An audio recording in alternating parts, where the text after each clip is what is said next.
क्या पहलगाम के आतंकी हमले के कर्ता-धर्ताओं का यही मकसद था जो इस समय भारत में हो रहा है, यानी सामाजिक बंटवारा, धर्म के नाम पर सरकारी और निजी हमला?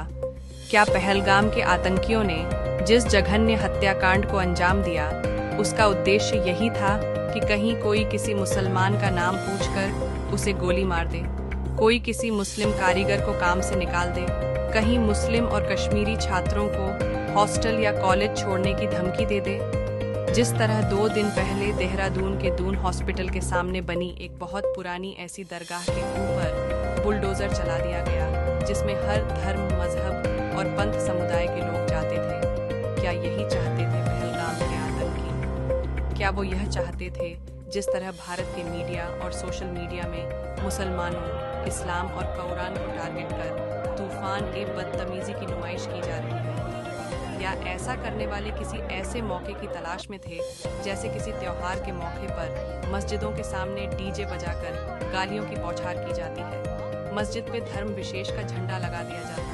तब कौन उकसाता है जो जयपुर में मस्जिद के सामने जनता का एक चुना हुआ नुमाइंदा पहलगाम के उकसावे में आकर मस्जिद के सामने धार्मिक नारे लगाने लगा? कहीं ऐसा तो नहीं देश को गृहयुद्ध की आग में झोंकने के किसी मंसूबे के तहत इस घटना को अंजाम दिया गया हो? लेकिन अगर सरकार देश को बचाना चाहती है तो उसने अब तक अपने बड़बोले नेताओं, झूठी कहानियां प्रसारित करने वाले न्यूज़ चैनलों को कोई दिशा निर्देश क्यों नहीं दिए? कहीं ऐसा तो नहीं कि सरकार भी किसी मौके की तलाश में बैठी हो और इस घटना का राजनीतिक फायदा उठाकर इस मौके को कैश कर लेने के मूड में हो? अगर ये सब करना है तो फिर पाकिस्तानी सेना प्रमुख आसिम मुनीर के द्विराष्ट्र सिद्धांत को कैसे झुठलाया जाएगा?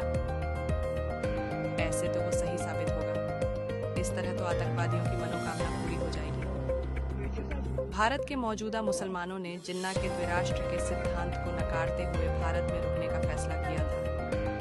भारत का मुसलमान भी कश्मीर को लेकर वही भावनाएं रखता है जो भारत के हिंदुओं की है। मुझे तो नहीं लगता कि भारत के किसी मुसलमान ने कभी आज़ाद कश्मीर का समर्थन किया हो। कश्मीर के पाकिस्तान में विलय के समर्थन का तो सवाल ही नहीं उठता। बहरहाल, पहलगाम आतंकी घटना के तुरंत बाद कश्मीर के मुसलमानों, कश्मीर गए भारतीय पर्यटकों, जमीयत उलेमा-ए-हिंद, अरब लीग, असदुद्दीन ओवैसी, इमरान मसूद और अलग-अलग शहरों में मुसलमानों ने इस घटना की आलोचना, निंदा और खंडन करके जो सकारात्मक संदेश देने की कोशिश की है, वो अभूतपूर्व है। मैंने पहले भी कहा है कि इस तरह की घटनाओं को सिर्फ सरकार पर नहीं छोड़ा जाना चाहिए।